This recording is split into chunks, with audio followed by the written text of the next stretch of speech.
Good afternoon. Thank you all for attending today. My name is Angela Skyby-Sagarba. I'm the Contracts Coordinator for the Texas Lottery. This is the pre-proposal conference for the Internal Audit Services RFP number 362-17-0002. On the panel with me today, I have Eric Williams to my left. He is our Hub Coordinator here at the Lottery. Andy Marker is our Deputy General Counsel. Jeff Manners is our Compliance Coordinator, and Kathy Pica, who's our Controller. If you haven't signed the sign-in sheet, please do so. Copies of the sign-in sheet will be available at the end of today's meeting on the entrance desk that you signed in at. In addition, we will post the sign-in sheet on the Electronic State Business Daily and the Texas Lottery's website. This allows for sharing of information between potential subcontractors and proposers. We have extra copies of the RFP, which are located on the table as you enter in the auditorium. Please feel free to take any remaining copies if you'd like additional copies. Otherwise, they will go into the recycle bin at some point, so feel free to take them. If you haven't already done so, please silence any cell phones. The conference is being video and audio taped. If you have any questions during the question and answer sessions, we ask that you use one of the handheld microphones so that your questions can be clearly heard. Don't worry, we will not put you on video, only your voice. People freak out about that.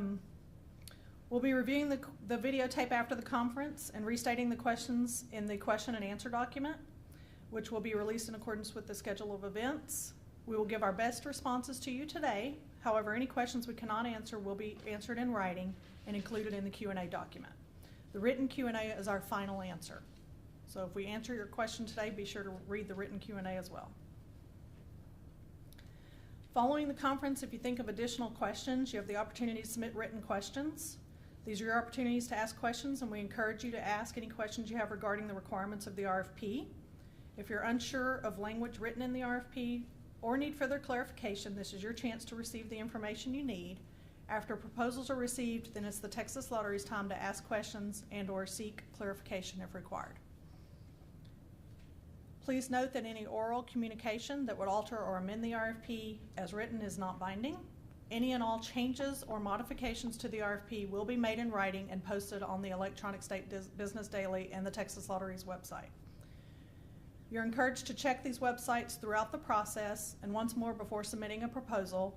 Please note there may be several RFPs on the website at one time, and be sure you're looking at the information that corresponds to the RFP that you're interested in. So if we have any amendments to the RFP at any given time, they'll be posted on the website. So my recommendation is check it every day because you don't want to lose too much time. You're in a pretty quick window on your time. So the RFP is open to any and all vendors. To submit a proposal, you do not have to be registered on the CMBL.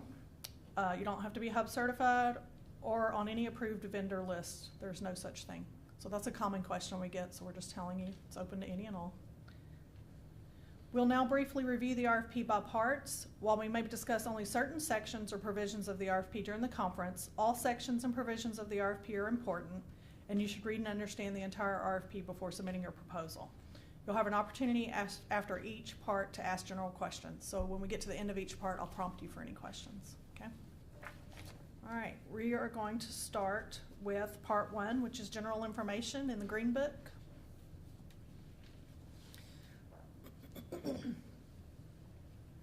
Section 1.4, the schedule of events. This section includes critical dates for the procurement. If there are any changes to these dates up to the deadline for proposals, an amendment will be posted on the Electronic State Business Daily and Texas Lottery's website. Section 1.7, proposals are subject to the Texas Public Information Act. We are a state agency and subject to the Public Information Act, which is also known as Open Records, the Open Records Act in Texas. During the procurement process, we will not release any information contained in your proposal. However, after a contract's awarded, your entire proposal is subject to the Act and considered public information. If there's any information in your proposal that's confidential and exempt from disclosure under the Public Information Act, you must mark it as confidential. Examples of confidential information may be financial information or information that's trade secret or proprietary. And those are in the exceptions, or some of them are in the exceptions. It's important that you mark every applicable page and/or section that you consider confidential, and if possible, mark which exception of the Texas Public Information Act it falls under. The Public Information Act is located on the Attorney General's website. It's under Texas Government Code Chapter 552, and they have a public information handbook that lists all the exceptions. So that handbook is quite handy. If you have any information you consider confidential, you need to respond to Section 1.7, list the specific information, include a brief commentary or justification, in addition to marking the individual pages and or sections of your proposal. Are there any questions on Part 1? Okay. Oh. Okay, I'm going to move on to Part 2. If you have a question that we've already covered, we can go back.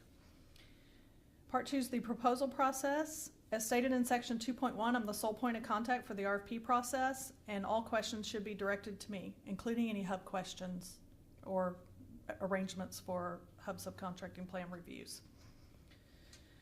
Section 2.4, inquiries should be submitted by email by the deadline in the schedule of events. Email's preferred. We're moving away from fax. I think we list fax in there too.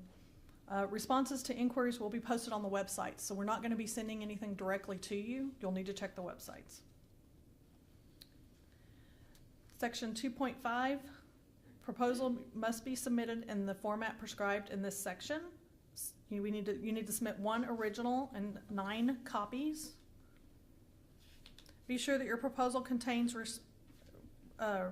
responses to all sections and parts of the RFP, and that your proposal numbering corresponds with that of the RFP. You can provide a blanket response or acknowledgement to parts 1, 2, and 3, instead of a section-by-section response to those sections, okay? Please mark your original proposal clearly that it's the original on the outside of the binder. Sometimes it's hard to figure out which one's the original. Parts 4 and 6 require a section-by-section response. So these you need to get detailed in. So for our 4.1, we're looking for a 4.1 that corresponds in your binder to go with our 4.1. For Part 5, you need to complete and submit 1 original and 2 copies of your HUB subcontracting plan. There may be provisions that do not invite a specific response, and it's acceptable to state the proposers agree and will comply. So we have, like, for example, background investigations. You may not have a specific response to that. You may say we agree and will comply. But other sections like 4.1, where we're asking for specific information, you need to respond with that specific information, okay? Section 2.5.4, the proposer's commitment, which is attachment A, and the background information certification, which is attachment D1, must be signed by an officer or agent of the proposer with the authority to contractually bind the proposer, and the original attachments must be included in the original proposal. So attachments A and D1 must be in your proposal. The original in the original binder, copies can go in the copy binders. Section 2.5.7, you're required to submit an electronic copy of your proposal on CD. Thumb drives are acceptable. Of the text portion of the proposal. Do not include your cost on that CD or thumb drive. It's just your response with the text portion, which these days maybe you give us an entire PDF of the whole thing. So there was a time when people would, type up some of it and have that, and then have, say, marketing information they were combining together. So we usually get a full PDF now, but again, don't include your cost in that. Section 2.5.8, please note that copyrighted proposals are unacceptable and may be rejected. Please don't put that on your first page. We see it from time to time. We will come back and ask you questions. Section 2.6 covers the format and contents for which your proposals must be organized. You need to include your letter of transmittal, executive summary, a section-by-section response, your sealed cost proposal, which is an attachment to your original only, your proposer's commitment, which is attachment A, and your background information certification, which is attachment D1.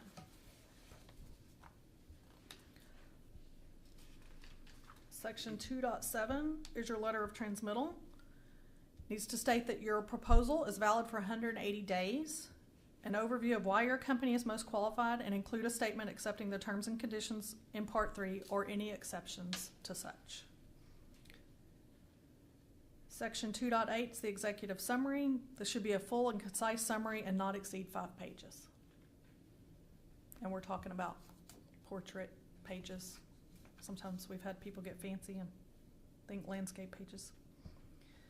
Section 2.10, cost proposal, must be in the format included in attachment H in a separately sealed envelope as an attachment to the original proposal. We only need one signed original. Disclosure of costs in the body of the written proposals calls for disqualification. So be sure that your costs are not embedded in your proposal anywhere.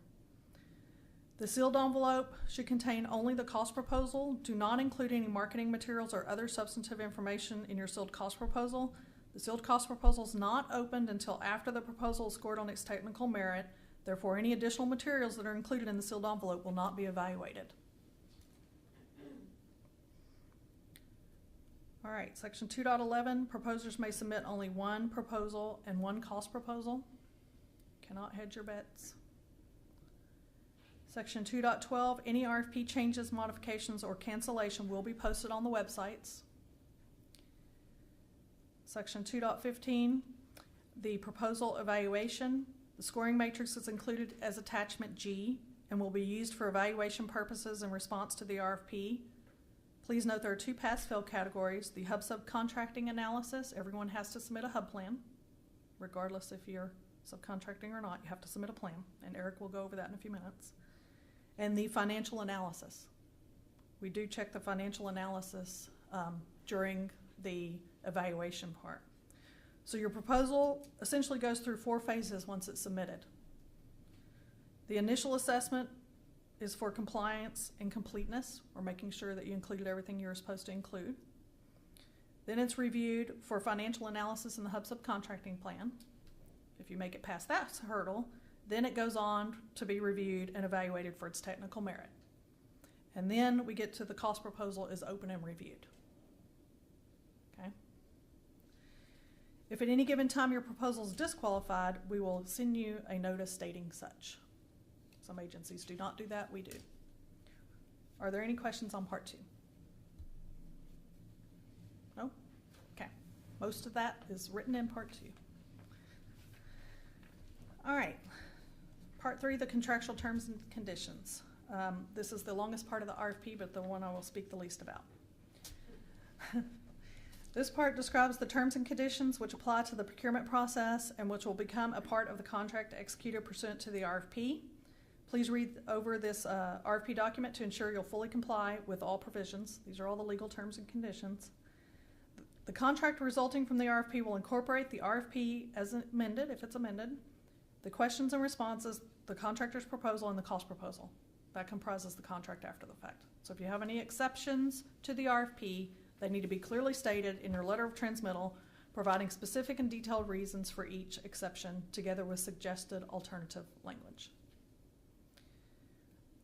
And the one thing that's a common question that I'll point out is a performance bond is required under the State Lottery Act, and RFP section 3.35 states the performance bond information, we cannot accept alternatives. Our statute requires a performance bond. Okay, so no letters of credit or any of the other fancy terms. We would like to, but our statute is what it is. All right, any questions on part 3? All right, moving on to part 4, which is required information. Section 4.1 to 4.4 seem brief when you flip through the pages in the RFP, but these sections require proposers to gather, compile, and submit a great deal of detailed documentation. Please read these sections thoroughly and provide all the information in your section-by-section response. So you might treat those pages as your checklist and make sure you're responding to everything in response to these sections. It's only 2 or 3 pages in the RFP, but it might be 10 pages or more in your proposal, depending on how much information you have in response. Section 4.5 is the conflict of interest. In this section, you're asked to disclose any actual, potential, and or perceived conflicts of interest. Please review this section thoroughly and make any disclosures. Section 4.6 is financial soundness. The Texas Lottery does a thorough financial analysis of all proposals. Please provide the information requested under this section. If you feel this information is confidential, please mark it as such. This is a pass-fail category on the scoring matrix, so it's critical that you provide the requested information. There are several different ways you can provide your information for your financial analysis. So when you read that section, you'll see the different ways. And then section 4.7 is our background investigations. The Texas Lottery reserves the right to conduct an in-depth background investigation on the apparent successful proposer. Section 4.7.2, a background will be conducted on the contractually defined vendor principals. Those will be directly involved in selling or leasing the goods or performing the services subject to the RFP or resulting contract. This includes partners, shareholders, officers, or directors who are directly involved. So whoever is up the chain of command, those are the ones who would be directly involved in the contract for the background investigation. Section 4.7.3, background investigations may be conducted on vendor employees who meet one or more of the criteria under this section. That will occur because you will likely have a badge access to the building, which will automatically put you in the vendor employee background. Background investigations will include fingerprinting. And the apparent successful proposer will be required to complete all the forms in attachment E, that includes E1, 2, 3, and 4, of the RFP by the prescribed time after the written announcement of the apparent successful proposer by the Texas Lottery. So I will prompt the apparent successful proposer that we need those forms. If you feel the information you're providing in attachment E is confidential, please mark it as such. As mentioned before, we ask that all proposers complete and submit attachment D1 with its proposal. This is a certification that your company would not be denied a sales agent license under 466.155, which is included as attachment D in the back of the RFP. Section 4.8, disclosure of interested parties. If requested, the successful proposer will be required to fill out a 1295 form, is what it's called, under the Texas Ethics Commission. This generally applies to contracts over $1 million. So we'll prompt you if you need to fill that out. That would have to be filled out in advance of signing a contract. So if you haven't done business with the state of Texas recently, since I think this became effective 9/1/2015, it's a new requirement. Are there any questions on part 4? Easy group. Okay. All right, we're going to move on to part 5, which is the hub subcontracting plan. Some of you may recall Joyce Bertolini. She was our hub coordinator prior to Eric, and she retired last summer. So she was with the agency for quite a few years, so a lot of people recognize her name. Eric's our new hub coordinator. He's new to the position, but he's not new to the agency. He's been here for 13 years, so he knows a lot about our business, and we are very happy that he's on our team. Also, I'd like to bring to your attention that the Comptroller of Public Accounts recently revised their hub rules. And the sites have changed for the rules. So in your red booklet, there's a stapled paper in there where we put the new rules in because the sites have changed on the rules, so that you'll have the newest rule. And I believe we were on the CMBL today, the Centralized Masters Bidders list, and that link has changed. But if you use the link in the book, it should still take you to the new link. So the Comptroller's office is making some changes, but until we go out there and look, we're not aware of them. They're not very good about telling us in advance. And I will now move on to Eric and his presentation. Thank you. Good afternoon. My name is Eric Williams. As Angela stated, everyone should have received a green booklet and also a red booklet when you checked on board. I will be covering the information in the red booklet behind the presentation tab. So if you would, please turn to the presentation tab in the red booklet. This information is a very crucial element of your proposal, the hub subcontracting plan. If you're not the person preparing the hub subcontracting plan, please be sure to relay this information to that person and recommend they watch the video. As Angela mentioned earlier, that the video will be posted on our website. So please get this information in their hand and also let them know that they can go out and view this pre-proposal conference on our website. The hub subcontracting plan is used to identify both hub and non-hub subcontractors that will be utilized under the awarded contract. All proposals, hub and non-hub, submitting a response to this RFP are required to submit an HSP. There are no exceptions. The HSP is a pass-fail element of this RFP. There are no evaluation points given for the HSP. Again, it's pass and fail only. All proposers must submit an HSP with their proposal, regardless if you are subcontracting or not. Proposals that do not include an HSP will be rejected and will not be evaluated. Also, if it is determined that your submitted HSP has failed, your proposal will be disqualified and your technical work will not be seen. So again, it's important to complete and submit an HSP with your proposal. The Comptroller's Office has given a definition of subcontractor, and it's a very broad definition. Their definition of a subcontractor is a person who contracts with a successful proposer to work, supply commodities, or contribute toward completing work, and in this instance, it would be for the Texas Lottery Commission. If you're paying someone and they're not an employee on your payroll, they're very likely a subcontractor under this definition. As you see in the red booklet, we will go through self-performance. And self-performance is if you are capable of fulfilling the entire contract with your own equipment, supplies, materials, and/or employees. Let me state here that you're not required to subcontract, but must still complete and submit the Hub subcontracting forms. Keep in mind that a pre-existing subcontracting relationship is considered subcontracting, in which case you cannot claim self-performance.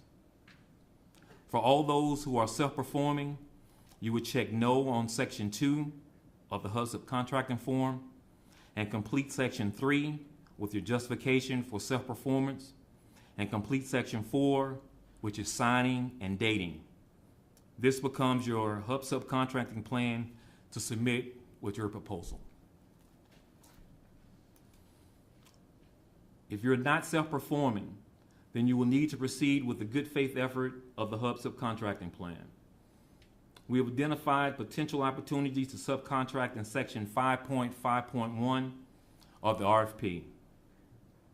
These areas may or may not be subcontracted depending on how your company conducts its business. You are not limited to the list in the RFP. However, if you intend to subcontract any portion of the contract and it's not listed, you are responsible for identifying it in your Hub subcontracting submission, Hub subcontracting plan submission. The good faith effort methods are for those proposers who intend to subcontract any portion of the contract. They must indicate on the Hub subcontracting plan form that they intend to subcontract and must perform one of the following 3 good faith effort methods. The goal of this good faith effort is to actively involve hubs in the Texas procurement process and ensure they receive a fair share of state business. The optional quick checklist will help you determine which one of these methods should be used. The first method we'll be discussing will be method A. And as you notice, we've called it A1 and A2, but the first method is method A, where you're using 100% Hub subcontractors. Proposals will use only Texas certified hubs for all subcontracting opportunities identified in their Hub subcontracting plan. The next method is method A2. This is meeting the specified Hub contract goal. The goal for this contract is 23.7%, as stated in Section 5.4.1. Proposals will use Texas certified hubs with whom the proposer has contracted for 5 years or less and an aggregate percentage that meets the specific contract goal. This means 23.7% of the contract that we would pay you for the contracted services. And looking at the 23%, that is for your Hub subcontracting only. That is not a combination of Hub subcontracting and also non-hubs. The 23% goal for this method is only for your Hub subcontracting, okay? The third method is your method B, your good faith effort outreach.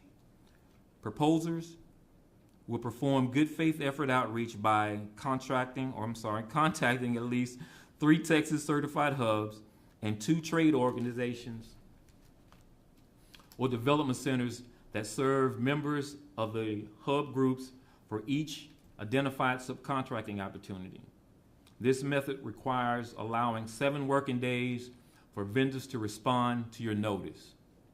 Proposers using this method must perform outreach even for areas where a proposer has a pre-existing or exclusive subcontract relationship that will be used in performance of this contract.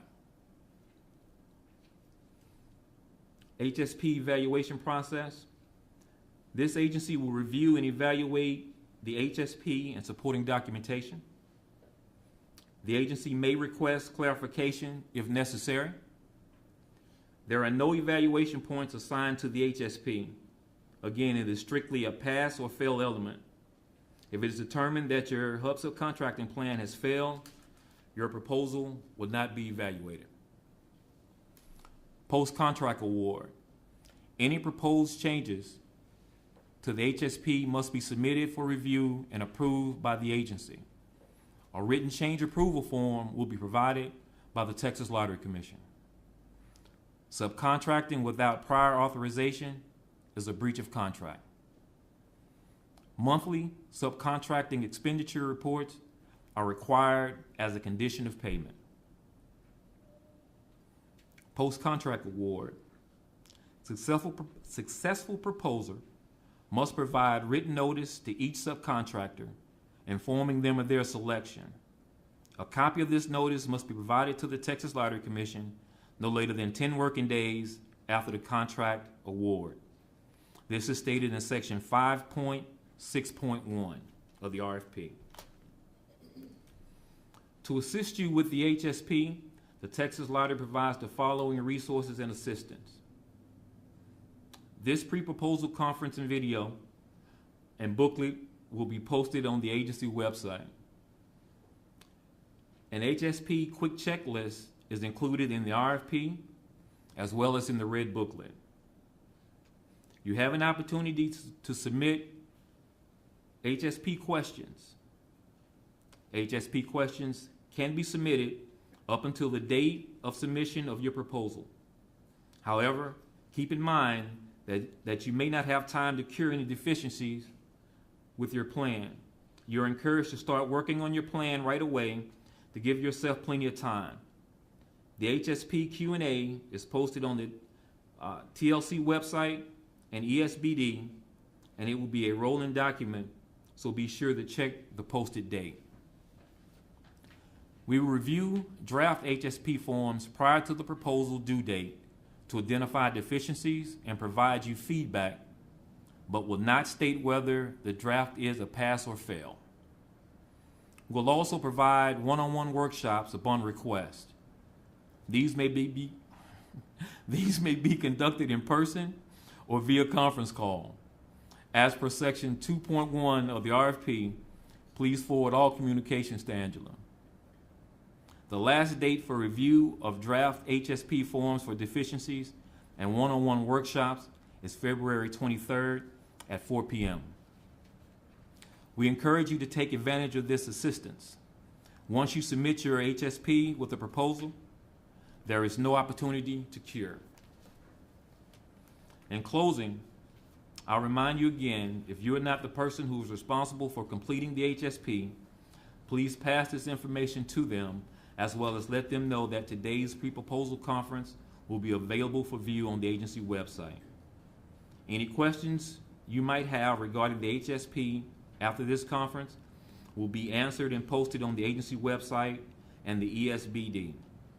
The latest day to submit HSP questions is March 9th, the deadline for proposals. Don't get that confused with the technical questions. Are there any questions on part 5?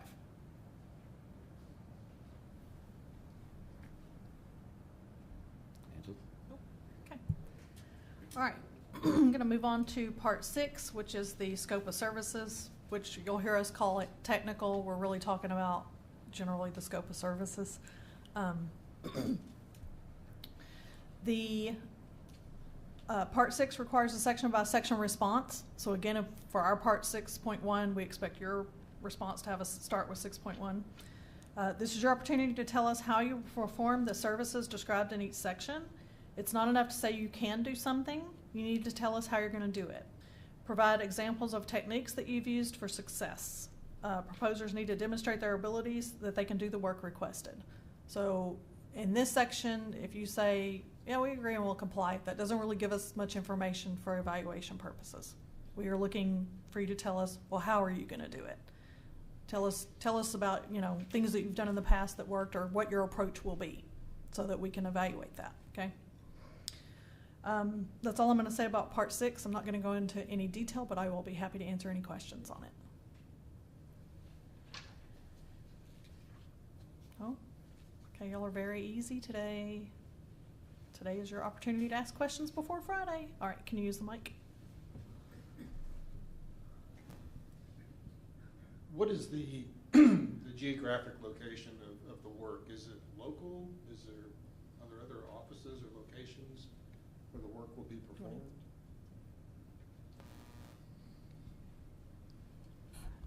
Thank you for your question.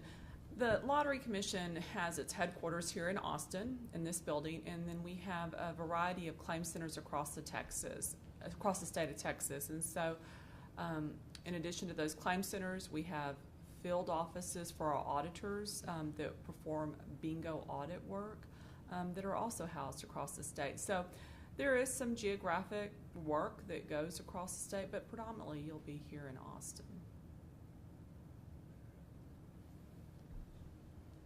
Any other questions? No? I guess I do have one more. Okay. Is there, can you share any thoughts around your sense of hours and your budget around this, hours and fees? I'll take that question as well. Historically, the contract, once it became an outsourced service, the budget for that has been $300,000 a year. Okay, so there's a prior vendor, so this is... There is a prior vendor.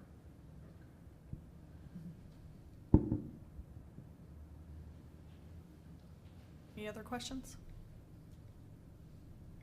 No? Okay, I'm going to go through some final reminders. If you have any questions, raise your hand and I'll stop and we can get to your question. All right.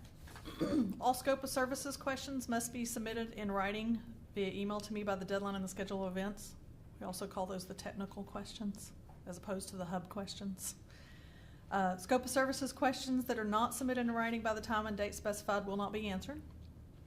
So be sure to get your questions in. You can send multiple sets in. If you have questions and you want to throw them in an email and send them out, then you have more questions later and send them out, that's fine. We will answer all the questions received by the deadline, okay? If you have a question on the RFP process, you can contact me and I may be able to respond, so don't hesitate to ask. I'll either provide an answer to the question or let you know that I cannot provide a response because it's actually a technical question. So, but if you're just not sure about how to submit your proposal, something that really falls under Part 2, I can probably answer that question, okay? Please make note of all the dates in the schedule of events. Again, if we make any changes, we will post an amendment to the Electronic State Business Daily and the Texas Lottery's website. The only difference between the two websites is that on the Texas Lottery's website, we are able to post the video from today, okay? So if you have other people that you want to assist you working on the procurement or your response, you might want to have them look at our website so that they can also watch the video from today, okay? Other than that, the documents are the same documents posted on both websites. Sometimes amendments are at the bottom of the Q&A, so be sure to read every page. It will be clearly marked an amendment, but they're either separate documents posted on the website or they're in the Q&A. We will, again, not be directly emailing or faxing anything to you.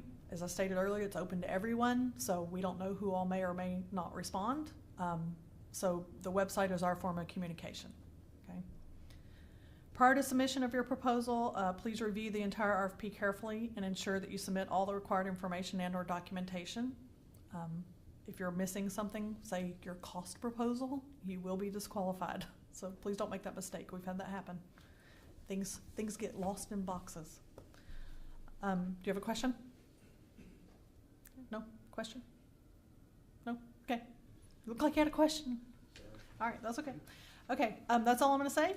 So you're welcome to network with each other if you'd like, and thank you for your attendance today. And if you traveled from outside of town, be careful going home. Thank you.